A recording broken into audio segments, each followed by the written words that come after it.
स्वागत है मित्रों हमारे चैनल ज्ञान सागर मोटिवेशनल में। आपने अभी तक हमारे चैनल को सब्सक्राइब नहीं किया है तो हमारे चैनल को सब्सक्राइब कर लें। आपका एक सब्सक्राइब हमारे लिए बहुत ही महत्वपूर्ण होता है। हम अपने चैनल पर प्रत्येक दिन एक नई वीडियो लाते रहते हैं, एक नई सोच के अनुसार नई वीडियो लाते रहते हैं। तो जल्दी से जल्दी हमारे चैनल को सब्सक्राइब कर लें और हमारी वीडियो को सुनते जाएं। आज की वीडियो को अधूरी मत छोड़ना। ये वीडियो आपको एक बहुत बड़ी सीख देगी। हो सकता है इस वीडियो से आपका जीवन संभल जाए। तो मेरे मित्रों, आपका कीमती समय बर्बाद ना करते हुए चलते हैं कहानी की तरफ। तो ये कहानी है एक संस्कारी बहू की। देखिएगा उस संस्कारी बहू ने अपने घर को किस तरह एक मंदिर बना दिया, किस तरह सभी में एक प्रेम की भावना जगा दी। जब ये लक्षण घर की बहुओं में होता है तो वो घर एक मंदिर बन जाता है। तो चलते हैं कहानी की तरफ।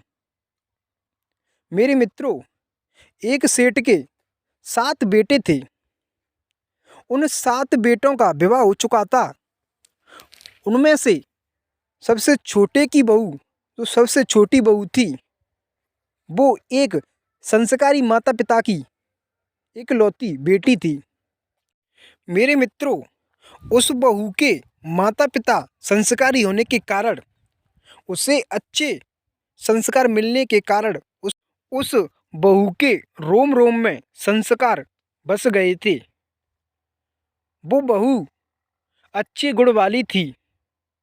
मेरे मित्रों, जब वो अपने ससुराल में थी तो वहाँ का सारा काम नौकर और नौकरानी करते थे। जब उस बहू ने देखा कि यहाँ का सारा काम नौकर और नौकरानी करते हैं, केवल खाना पकाने का काम जिठानियाँ करती थीं, वो भी आपस में लड़ झगड़ के नंबर के हिसाब से काम किया करती थीं। मेरे मित्रों, जब ये सब उस संस्कारी बहू ने देखा तो उसको अच्छा नहीं लगा। उसने सोचा कि इस काम को सारे घर के जो व्यक्ति हैं वो करें तो कितना अच्छा होगा। मेरे मित्रों, दूसरे दिन उस बहू ने जल्दी सुबह उठकर नहा धोकर शुद्ध वस्त्र पहनकर रसोई में गई और उसने खाना पकाया। जब उस बहू ने रसोई में जाकर खाना पकाया और सभी को खिलाया, सभी ने बड़े प्रसन्न होकर खाना खाया। जब ये सब उस बहू की सासू ने देखा तो सास बहू के पास में आकर बोली कि तू सब से छोटी बहू है, तू ये काम क्यों करती है? ये तुझसे बड़ी जेठानियाँ हैं, वो कर लिया करेंगी, तू मत किया कर ये काम। मेरे मित्रों, ये सुनकर वो बहू बोली कि माँ जी, जब कोई घर पर कोई अतिथि आता है तो आप उसको भोजन क्यों कराती हैं?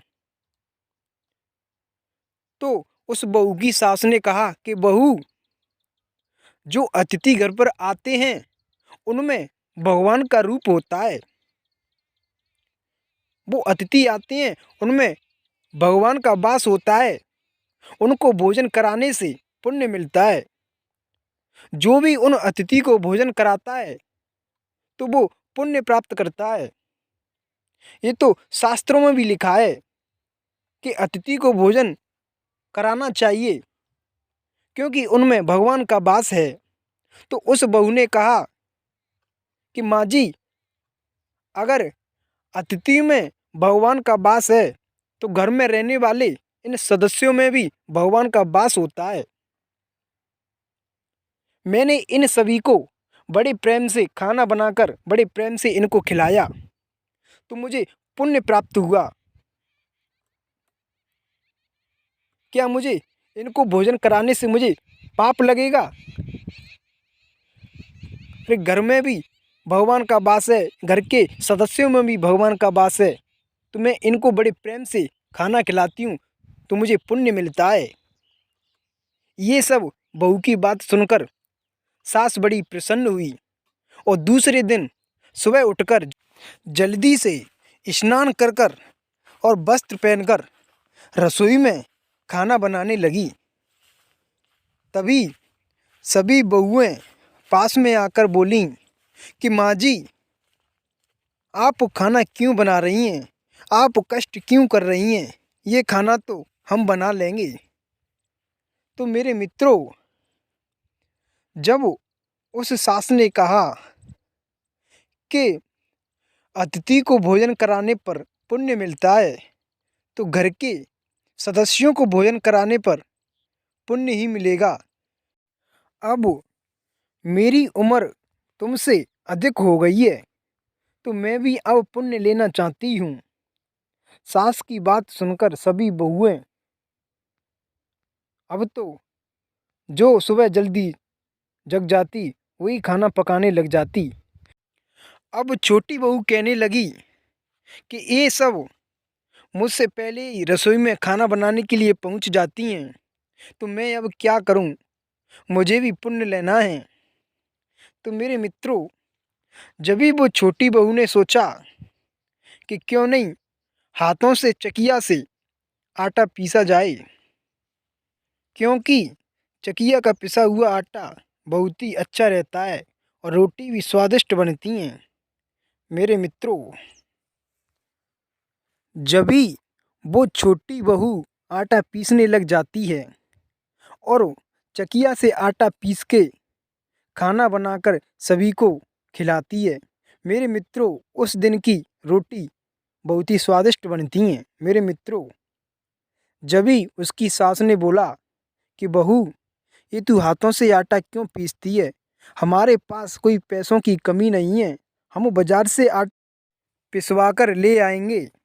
मेरे मित्रों, जब भी उस बहू ने कहा कि माँ जी, हाथों से आटा पीसने पर आटा बहुत स्वादिष्ट रहता है, उसकी रोटी बहुत स्वादिष्ट बनती हैं, और जब हाथों से आटा पीसते हैं तो स्वास्थ्य भी बहुत अच्छा रहता है, व्यायाम सा हो जाता है।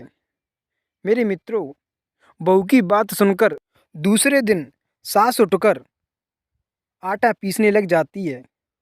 जब सभी बहुओं ने देखा तो सभी बहुओं ने अपने अपने पतियों से कहा कि हमारे लिए चकिया लेकर आओ, हम भी आटा पीसा करेंगे। मेरे मित्रों, अब सभी बहुएं आटा पीसने लगती हैं। तो छोटी बहू ने सोचा, ये तो मेरा काम छीनती हुए जा रही हैं, अब मैं कौन सा काम करूँगी? तो उसने सोचा कि जो हमारे घर नौकरानी हैं जो बर्तन साफ करती हैं, क्यों ना वो हम करें। तो मेरे मित्रों, अब वो छोटी बहू बर्तन साफ करने लग जाती है। तो जब वो छोटी बहू बर्तन साफ करती है, तभी उसकी सास आ जाती है और कहती है कि बहू, तू ये बर्तनों को साफ क्यों कर रही है? ये तुम्हारे सोने के आभूषण हैं, जो तुम्हारे हाथों में ये चूड़ी हैं, ये बर्तनों से घिस जाएंगी।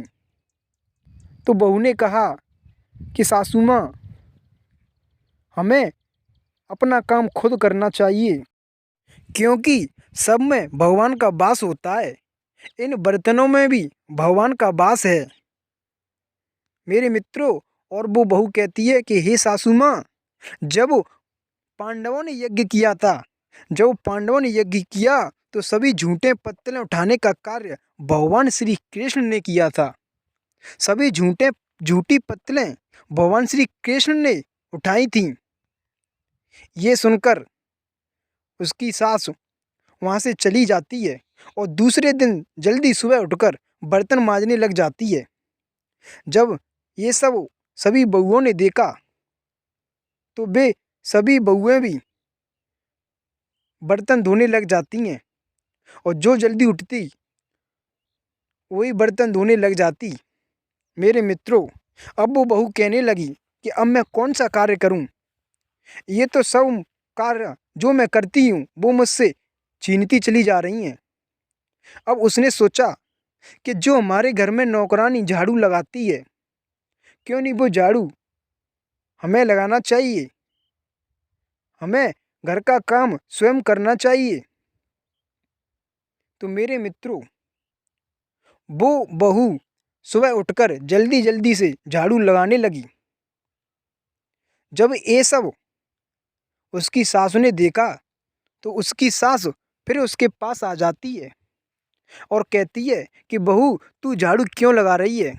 हमारे घर झाड़ू लगाने के लिए नौकरानी भी तो रहती है, वो झाड़ू लगाएगी। और उस बहू से मना करती है। तब उस बहू ने कहा कि नहीं माँ, हमें अपने घर का काम स्वयं ही करना चाहिए।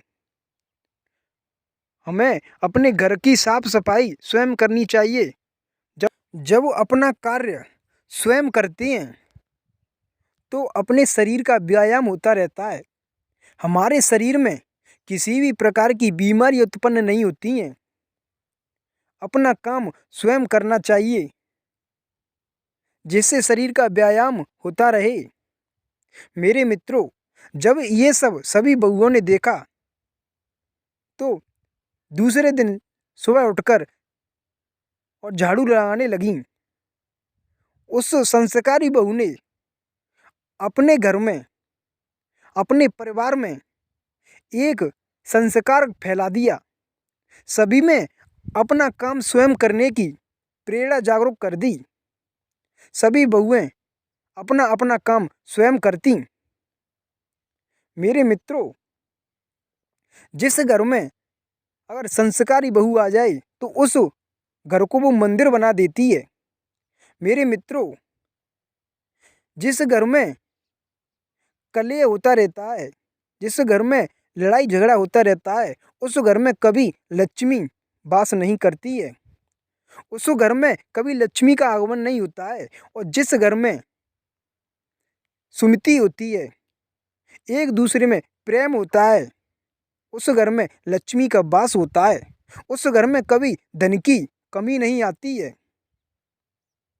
मेरे मित्रों, घर परिवार में बहुएं संस्कारी होनी चाहिए। अपना काम स्वयं करना चाहिए। मेरे मित्रों, आपको यदि हमारी कहानी अच्छी लगी हो तो हमारी वीडियो को लाइक, शेयर एंड चैनल को सब्सक्राइब कर दें।